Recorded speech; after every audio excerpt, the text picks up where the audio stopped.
Bonjour, bonsoir les amis Gilets jaunes. Oui, la police, c'est quand même un métier pas facile. Je veux dire, CRS ou la Brave, euh, les mecs, en fait, ils attendent, ils poirotent euh, 7 heures sur 8, quoi. Tu vois, je veux dire, ils ne foutent rien. Je suis pas sûr qu'il y a un métier de branleur pire que CRS ou mec de la Brave, quoi. Ils ne foutent strictement rien de la journée. Ils se font chier toute la journée dans leur camionnette ou assis dans leur moto ou dans une salle d'un commissariat dégueulasse, quoi, tu vois. Voilà. Heureusement que les gilets jaunes sont là, dans un sens, tu vois, pour leur donner un petit peu d'activité dans la journée, parce que sinon les mecs ils finiraient dépressifs, quoi. Enfin bon, voilà, courage, hein, courage à ceux qui choisissent cette carrière pour le service du bien et pour l'action. Il faut changer de métier, les amis. Pour le reste, bon, alors des petites brèves, juste voilà, deux petites brèves étonnantes. Il y a un curé gilet jaune qui s'est fait virer par le Vatican. Il est plus curé, le mec. Tu peux être pédophile, on te garde. Gilet jaune, tu dégages. Bon, là, c'est quand même pas mal. Tu cherches un curé gilet jaune Vatican, tu vas trouver. Bon, on dit que, alors pour le dénigrer, on dit que c'est quand même un mec d'extrême droite, ok, mais dans l'église catholique, l'extrême droite, c'est pas ça qui fait le plus peur, quoi. C'est pas un motif pour te faire virer, c'est ça que je veux dire, tu vois. Bon, voilà, c'est vraiment assez étonnant parce que là, moi, je veux dire, ce curé, vraiment, il peut être fier de lui, quoi. C'est une vraie médaille et il est dans le bon chemin. C'est lui qui est dans le chemin de l'abbé Pierre. C'est pas le pape. Donc merci, merci voilà, à tous ceux qui peuvent, qui comprennent ce que sont les gilets jaunes et qui les rejoignent. Et deuxième petite info étonnante, c'est le syndicat Alliance de la police qui a envoyé une lettre de plainte à toutes les préfectures de France parce qu'ils trouvent qu'ils sont en train de perdre le contrôle, ils se font insulter de plus en plus.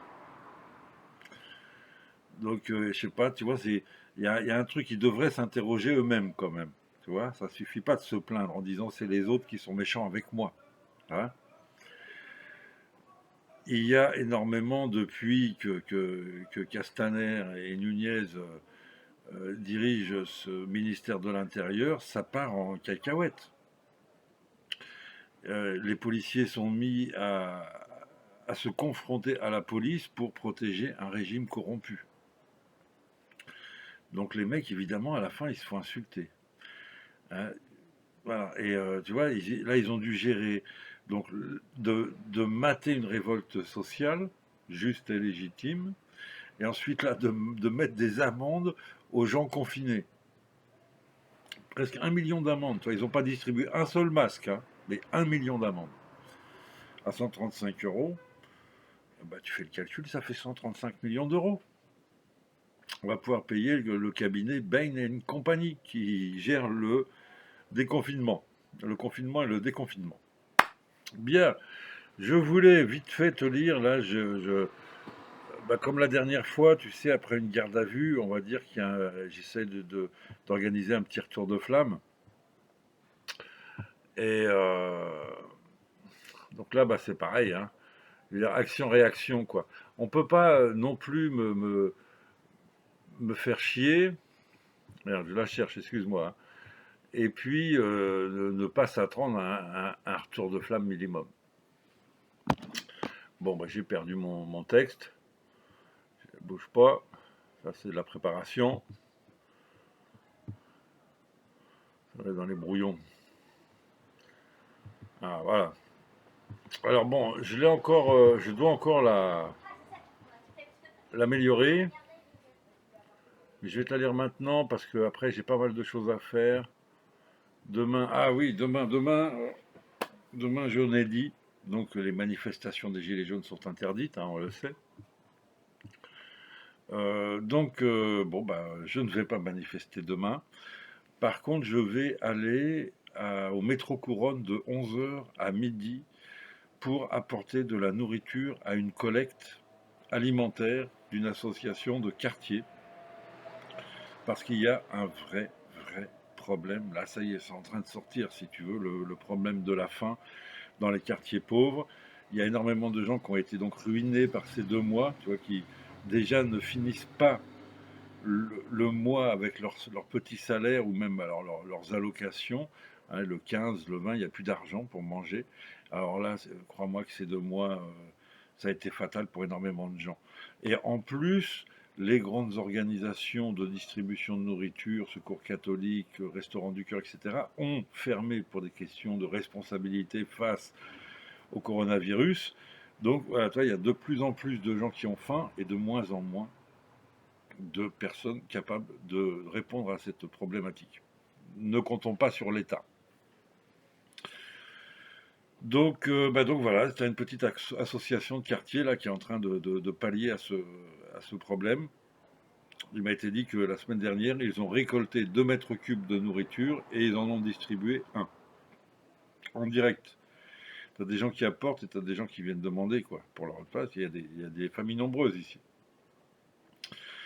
Eh ben écoute, voilà, bah écoute, et après, je pense que donc vers midi, je ferai une promenade. Si jamais je rencontre des amis, on pourra aller faire une promenade. On n'est pas loin de République, où il y a d'autres beaux endroits dans Paris. À bon entendeur, salut. Donc voilà, alors je reviens sur ma lettre que j'adresse donc. Alors, j'appelle le commissaire, mais je ne sais pas trop qui dirige le commissariat du 16e arrondissement. C'est pour ça que je vais l'améliorer quand j'aurai son nom. Monsieur le commissaire, avant de lancer la procédure ad hoc auprès du procureur, comme stipulé par l'alinéa 1er de l'article 41.4 du Code de procédure pénale concernant la restitution d'objets placés sous main de justice alors qu'aucune juridiction n'a été saisie, je me permets une proposition de récupération amiable de mes effets personnels, ce qui éviterait toutes sortes de lettres publiques de ma part.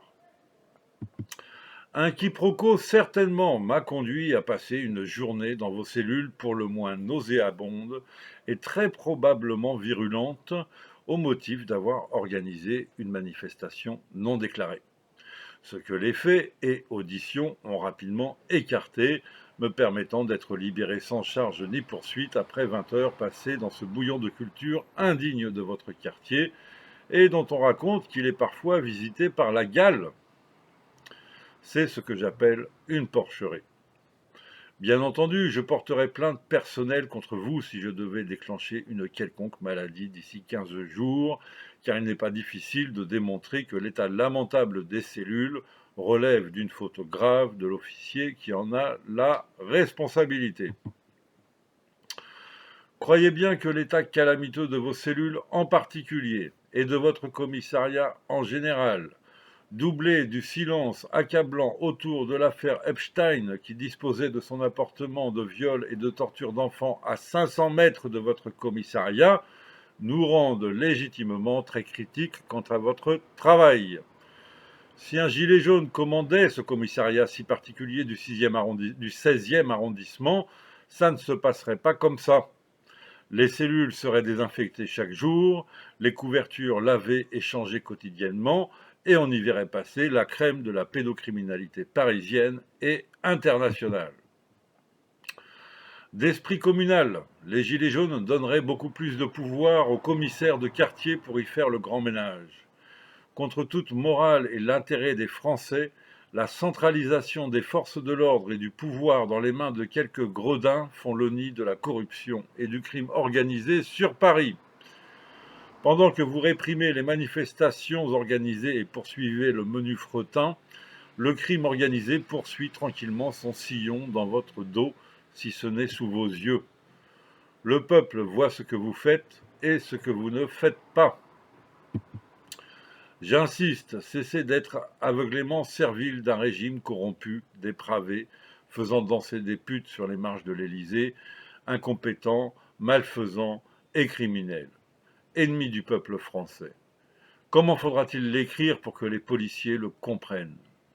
Ce ne sont pas les ballons gonflables et les pancartes en carton des travailleurs lanceurs d'alerte portant un chasuble jaune qu'il faut chasser, mais les pédocriminels du 16e arrondissement.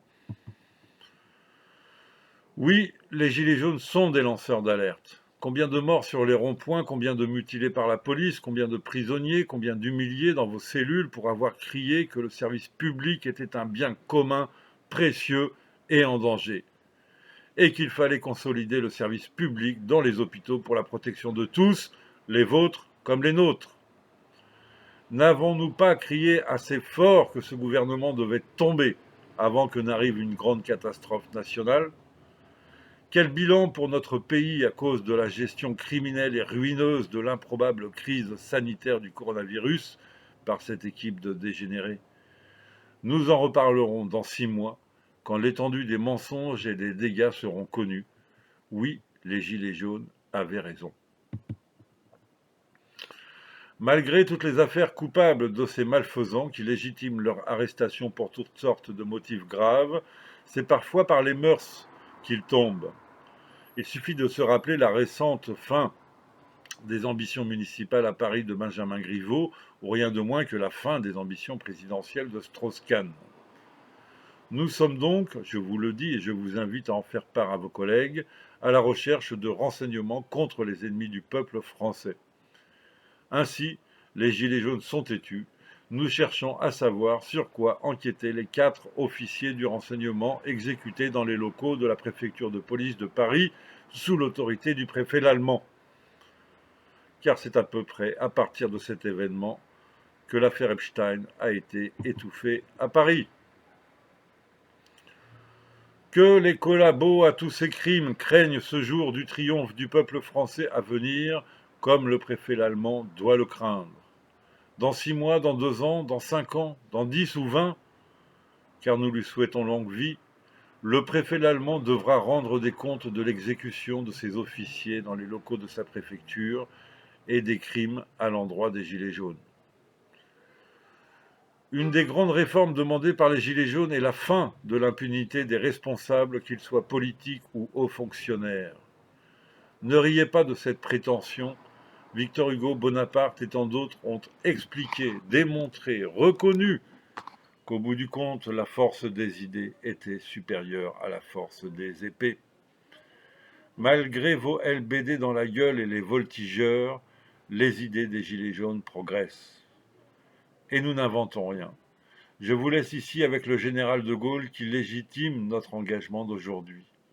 Le principe de justice est un principe universel supérieur à ceux qui le corrompent. Ce sont les Gilets jaunes qui défendent les valeurs françaises d'aujourd'hui.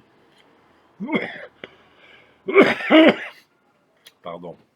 C'est pourquoi, malgré la difficulté, nous triompherons. Nous savons que le combat sera long et difficile, semé d'embûches dans votre violence, dont votre violence n'est pas des moindres, mais nous savons que nos idées triompheront. Quand je dis que je le laisse avec le général de Gaulle, c'est parce que je lui mets le lien d'une petite vidéo du général de Gaulle que je vais mettre en lien, évidemment, sous cette vidéo. J'arrête là, mais je pourrais développer. Je vous écris pour demander la restitution de mes effets personnels conservés illégalement par vos agents qui ont constaté la nullité de l'accusation, venue, paraît-il, du patron. Ainsi, je vous prie de me dire quand est-ce que je pourrais envoyer chercher mes banderoles, pancartes, fumerolles et ballons festifs dont je joins la facture nominative ci-dessous. Faute de quoi, je ferai procédure auprès de la préfecture. Dans l'attente de la restitution de mes effets personnels et des renseignements contre nos ennemis, je vous prie de croire, monsieur le commissaire, en la détermination des Gilets jaunes à rétablir la justice en France à l'aide des corps constitués et des fonctionnaires et en notre inéluctable triomphe dans le temps. Force et honneur, on ne lâche rien, nous triompherons. Vincent Després, alias le Maquis, le 21 mai. 6 juin, l'explication de ce qui se passe aujourd'hui par le général de Gaulle, c'est là où je mets le lien de De Gaulle. 6 juin, l'appel des Gilets jaunes constituants au corps constitué que je vous propose de diffuser auprès de vos policiers, et je mets également le lien. Et enfin, la petite phrase hein, qui plaît aux administrations. Pour une administration exemplaire et écologique, utilisons du gaz bio, bois, poivre et piment. Voilà les amis. Je crois que c'est important, enfin moi, de mon point de vue, c'est-à-dire que si tu me fais chier, tu as forcément un retour de bâton à un moment ou à un autre. Voilà, c'est comme ça. La sanction. Allez, à très bientôt les amis.